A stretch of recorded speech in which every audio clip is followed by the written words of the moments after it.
Last episode में हमने देखा था कि तेजी ने अपने टाइगर फिस्ट को शीन की तरफ कर दिया था, जिसे देखकर शीन कह रहा है कि ये टाइगर फिस्ट काफी ज्यादा बढ़िया है, बट मेरे लिए नहीं, क्योंकि इससे मेरा बाल भी बांका नहीं होने वाला। और इतना क्या कि शीन इस अटैक को अपने हाथों से ही रोक लेता है। तो अब ये लड़कियां काफी शौक होती हुई कह रही है कि क्या ये वही शीन है, जिस पर बगल वाली कह रही कि नहीं, ये तो मुझे कोई रिकार्नेशन लग रहा है। तो फर्स्ट वाली कह रही कि वही तो, ये सिर्फ अपने हाथों से तेजी जैसे लोगों का अटैक कैसे रोक सकता है। जसवा तेजी काफी खुश होती हुई कह रहा है कि बढ़िया है, जल्दी मरेगा। तो अब शीन इधर अपने फिजिकल बॉडी से इस अटैक को कम्प्लीटली डिस्ट्रॉय कर देता है। जसवा तेजी का दिमाग फट जाता है और ये काफी शौक होती हुई कह रहा है कि आखिर ये कैसे हो सकता है। तो अब शीन कह रहा है कि तुम इस पावर के साथ खुद को कानून का रखवाला समझ रहे थे। खैर, तुमने तो अपनी पावर दिखा दिया, अब मेरी बारी है। और इतना क्या कि शीन एक मंत्र को पढ़ती हुई कह रहा है कि डीमन पिलर जल्दी आओ, मैं तुम्हें समन करता हूँ। तो अब इसकी इतना कह दे, इसके हाथों में काफी बड़ा पिलर अपेयर हो जाता है, जिसे देखकर डिसाइबल्स काफी शौक होती हुई कह रहे हैं कि आखिर ये कौन सी टेक्निक है, ऐसी टेक्निक तो हमारे सेक्ट में नहीं सिखाई जाती। तो अब शीन कह रहा है कि जाओ पिलर खत्म करो उससे। जिस बार इस पिलर को अपनी ओर आता देखते ऐसी कह रहा है कि नहीं, ऐसा नहीं हो सकता, ये कोई फॉल्स टेक्निक है। तो अब शीन कह रहा है कि क्या फॉल्स है और क्या ट्रू, ये अभी पता चल जाएगा। तुम लोगों को लगा था कि तुम लोग सिर्फ एक कमजोर लड़के को ही बुली करके पावरफुल बन गए थे। जिस बात ऐसी कह रहा है कि मैं कोई मामूली लड़का नहीं हूँ, ये मुझे नहीं मार सकता। मेरे बाप दादा बहुत ही बड़े पोस्ट पर हैं, तुम पछताओगे। बट इसकी इतना कहते ये पिलर इसके ऊपर आके गिर जाता है। तो अब इसके इम्पैक्ट से डिसाइबल्स इधर उधर गिरते हुए कह रहे हैं कि भागो रे शीन, मॉन्स्टर बन गया। जिस पर तभी अब इस पिलर में से एक एनर्जी रिलीज होती है। तो अब शीन कह रहा है डीमन पिलर मंकी गॉड से इंस्पायर एक बहुत ही पावरफुल वेपन है। इसे मैंने सुप्रीम्स के टूर्नामेंट में फाइट करके जीता था। अभी शायद बहुत ही वीक होने की वजह से मैं सिर्फ इसका यूज एक ही बार कर सकता हूँ। जिस बार ये लड़की क्या देखी, अरे देखो तेजी का तो राख भी नहीं बचा, जरूरी शीन किसी डीमन से पोजेस है। तो बगल वाली क्या देखी, अच्छा ये हमारा दुश्मन नहीं है। जिस बार शीन क्या था कि देखा सबने, यही अंजाम होगा अगर किसी ने मुझे या फिर मेरी रोनर को परेशान करने की कोशिश की। मैं आपसे किसी को भी मौत के नीचे कोई भी सजा नहीं देने वाला। तो अब ये एल्डर कह रहा है कि तुम इविल बास्टर्ड को तो मैं छोड़ूंगा नहीं। तुम्हारी हिम्मत कैसे हुई मेरे सामने दो डिसाइबल्स की जान लेने की। अब तुम्हें मारने पर मुझे कोई भी सफाई देने की जरूरत नहीं होगी। जिस पर शीन कह रहा है कि वर्ल्ड मैन, तो तुम फाइनली अपने औकात में आ ही गए। अच्छा, मैं भी तब से इसी का वेट कर रहा था। तो अब ये एल्डर कह रहा है कि मुझे नहीं पता कि तुम कौन से ट्रिक का यूज कर रहे हो, बट मेरे सामने तुम्हारी ये सारी चालें बेकार है।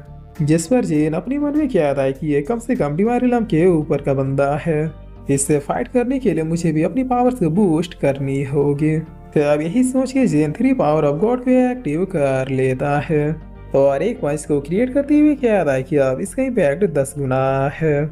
जिस पर ये एल्डर जैसे ही जिन से टकराते हैं वैसे इनका हाथ टूट जाता है और ये काफी पेनफुली चिल्लाते हुए कह रहा है कि मेरा हाथ। तो अब सीन कह रहा है कि हाथ टूटा, अब फेफड़े की बारी है।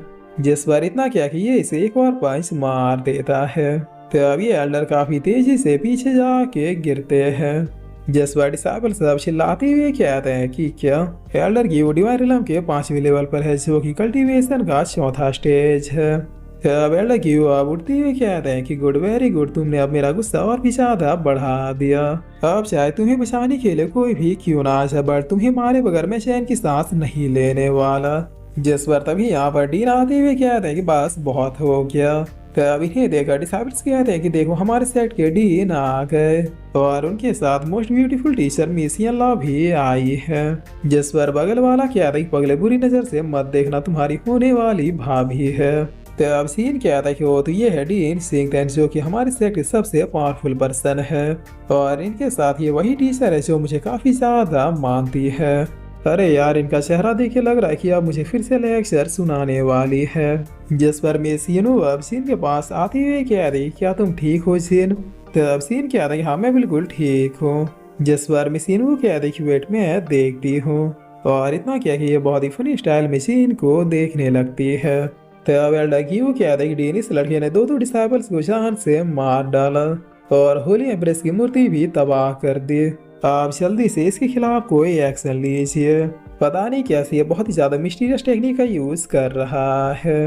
अगर इसे ऐसे ही खुला छोड़ा तो फिर ये जानवरों की तरह दूसरे डिसेबल्स को भी नुकसान पहुंचा सकता है। जिस पर मिसिन को कह दे कि इनका तो रोज का है, और फिर ये इसी को लेकर यहाँ से जाती हुई कह दी तुम मेरे साथ चलो। तब इनके जाने के बाद एल्डर क्यू कहता है कि डीन आपने उससे, जिस पर डीन कहता है कि यहाँ क्या हो उससे मैं बहुत ही अच्छे से वाकिफ हूँ। दोबारा सीन के साथ उलझने की कोशिश मत करना, वो कोई ऐसा पर्सन नहीं है जिससे भिड़ने के बाद तुम लोग जिंदा बचो। भाई से वो बोलो, लेकिन मुझे इस सीरीज का डीन काफी बवाल लगा, लुक और एटीट्यूड दोनों में। तब सीनू अब सीन को लेकर फॉरेस्ट में आ जाती है, जहाँ जेन इसे देखते हुए कहता है कि यही वो लेडी है जो मुझे हमेशा बचाती थी, हर बुले हर झगड़े या फिर मारपीट से। इन्हें कोई प्रॉब्लम नहीं थी कि मैं एक बेस्ट डिसाइपल हूँ कल्टीवेशन में। यह हमेशा ही मुझे मोटिवेट करती थी और प्रैक्टिस के लिए रिसोर्सेज भी प्रोवाइड कर देती थी। बस इन्हीं की वजह से ये लड़का जेन कभी भी अपने गांव लौट कर नहीं गया। बट मैं समझ नहीं पा रहा कि आखिर इतनी ब्यूटीफुल लेडी एक बेस्ट डिसाइपल के लिए इतनी ज्यादा काइंड हार्टेड कैसे हो सकती है। जिस पर मिस सीनू पूछते हैं कि आज तुम्हारे चेहरे पे कोई भी चोट के निशान नहीं है। तब सीन क्या था, आज मैंने उन्हें मौका ही नहीं दिया अपने चेहरे पे चोट पहुंचाने का, और आज के बाद कभी वो लोग ऐसा कर भी नहीं पाएंगे। जिस पर मिसिनू क्या थी कि अच्छा इसका मतलब तुम पावरफुल हो गए हो। चलो चलो बताओ ये अचानक से इतनी हिम्मत कहाँ से आ गई, क्योंकि कल तक तो तुम उन लड़कों से बचने के लिए मुझे देखते मेरे पीछे आके छिप जाते थे। तब सीन काफी शर्माती हुई कह था कि मैं ये सब भी करता था। खैर मैं आपको बता दूं कि डेली योगा व्यायाम और हरी सब्जियां खाने की वजह से मेरे अंदर इतना कॉन्फिडेंस आ चुका है। मैं सीनू आपका बहुत बहुत धन्यवाद जो आपने मुझे हमेशा ही प्रोटेक्ट किया। जिस बार मैं सीनू क्या देखिए मुझे पहले जैसा क्यों नहीं लग रहा। तब इनो पूछती है कि क्या तुम्हारी रुकी हुई कल्टीवेशन दोबारा से अवेक हो गई। चलो अब शर्मा मत बताओ मुझे तुमने क्या किया। जिस पर जेन अपने मन में क्या था कि वो तीनों ने भांप लिया, बट मैं इन्हें अभी अपनी सच्चाई नहीं बता सकता। तो मिस इनू कह रही ठीक है अब मत बताओ, लगता है अब तुम्हें मेरी हेल्प की जरूरत नहीं है। होता है सब लोग पावरफुल हो जाते हैं तो अपने करीबियों को भूल जाते हैं। जिस पर चीन अब मिस इनू को हक करते हुए कह रहा है कि आपने मेरी बहुत हेल्प की, लेकिन अब प्रोटेक्ट करने की बारी मेरी है। मैं दिन रात मेहनत करूंगा ताकि इस वर्ल्ड का सबसे पावरफुल पर्सन बन के अपने लोगों की हिफाजत कर सकूं। और इतना क्या कि सीन यहाँ से चला जाता है। अब इसके जाने के बाद में सीनू कह रही कि ना जाने मैंने कितने सालों का वेट किया इस शब्द को सुनने के लिए। नाइन्थ प्रिंस मैं तो तुम्हारा तब से वेट कर रही थी जब से मैंने तुम्हें केओस गॉड माउंटेन में लड़ते हुए देखा था। उस लाइफ में तो तुम मेरे नहीं हुए, लेकिन इस लाइफ में हम साथ जरूर रहेंगे। लो भैया सस्पेंस पे सस्पेंस, यानी मिसिनू भी आज की कोई मामूली लेडी नहीं है, इसका भी अपना अलग ही मकसद चल रहा है। जिस पर आप सी चेंज होता हम देखते जेन अपने पैलेस में आ जाता है, जहाँ रोनक आती हुई कह दी वेलकम बैक जेन। क्या जो कुछ भी हुआ वो वाकई में रियल था या फिर मैं ही कोई सपना देख रही हूँ। तब सीन कह रहा कि मेरे फादर कहा करते थे कल तक जो सपना था आज हम उसे हकीकत बना सकते हैं। मेरी छुटकी रोनक समय बहुत ही बलवान है, हम लोग कल तक भले ही कमजोर थे लेकिन आज नहीं। मैं वादा करता हूँ अब से हमें कोई परेशान नहीं करेगा। तब रोनक कह रही तुम काफी अमेजिंग हो, लेकिन अफसोस मैं कोई हेल्प नहीं कर पाती। जसवा सीन कह रहा है कि इतनी खुददार लड़की है। और फिर सीन कह रहा है क्या मैं तुम्हें कोई टेक्निक दूँ तो तुम उसे पूरी मेहनत और लगन से सीखोगी। याद रखना कल्टीवेशन का पाथ बहुत ही ज्यादा मुश्किल होता है। और फिर इसी के साथ ही एपिसोड यहीं पे खत्म होता है।